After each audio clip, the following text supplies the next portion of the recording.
Hey, Professor, and everybody who's going to be watching this. This is Chris Rhoda.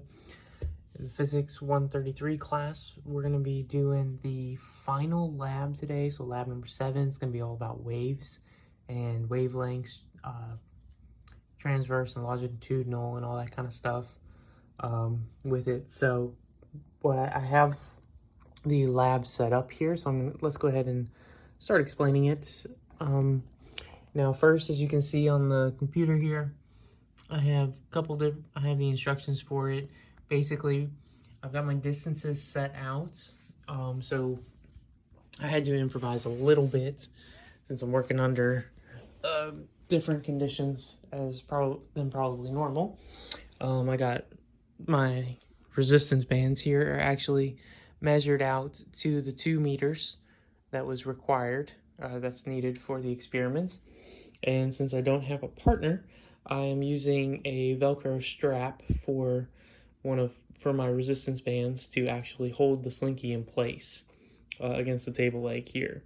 So what I'm going to do here is we're going to stretch this slinky out, if I can hang on to it, to the 2 meters here. See, reaches. Now I want to hold on to as few as possible, like the instructions say, so I'm only holding on to about 2 of them right here, 1.5-ish.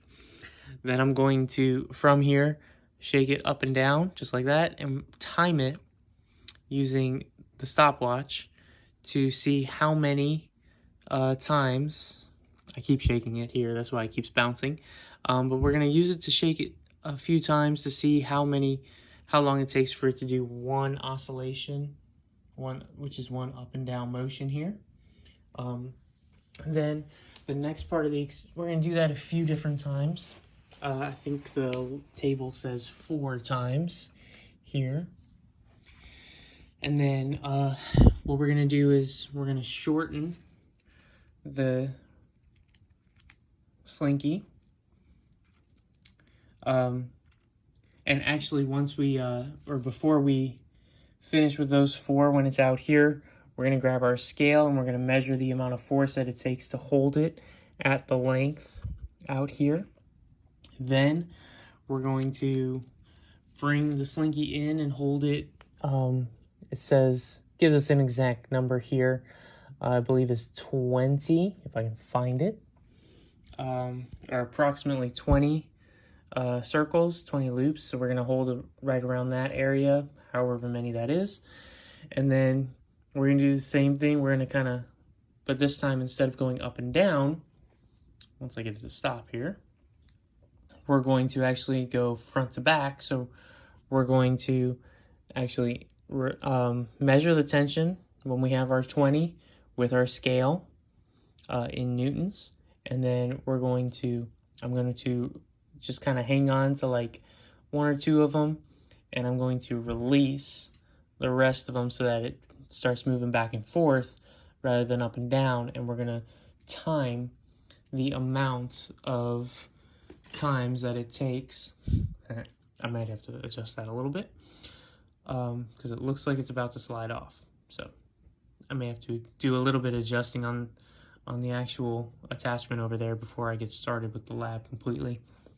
But we're going to be working on, and we're going to time the amount of times it goes back and forth and everything, or the amount of times it takes for it to go once front to back, which in all honesty seems a little unnecessary because it's going to oscillate back and forth in probably about a second or so. Maybe a little less, maybe a little more. Not quite sure, but we're gonna find out. We're gonna do that. The front to back is the transverse, by the way, and the up and down is the longitudinal wavelengths that we're going to be measuring with the slinky. We're going to do that one, that different try, only twice, it looks like. So once we do that twice, we're going to then record all of our answers, record the tensions, the tensile strengths, and everything that we had from the scale based off of the resistance that it was given. And we're going to figure out the percentage difference of the velocity from the stopwatch and the tension. Let's let it focus here. And the tension and mass density here, and that'll give us our percentage or percent difference right here that we'll fill in. So that will that'll be interesting. The only thing I was curious about was this length right here. I wasn't sure, based off of the instructions, if we were supposed to be measuring it from just its completely closed length or its completely expanded length right there. So I measured it with it just hanging down about 1.5 meters. As I just if I just let it hang and everything down, it went to about 1.5 meters. So that's what I based that off of.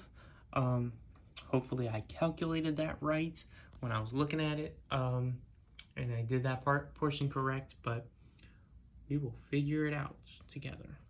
So thank you guys for watching these. During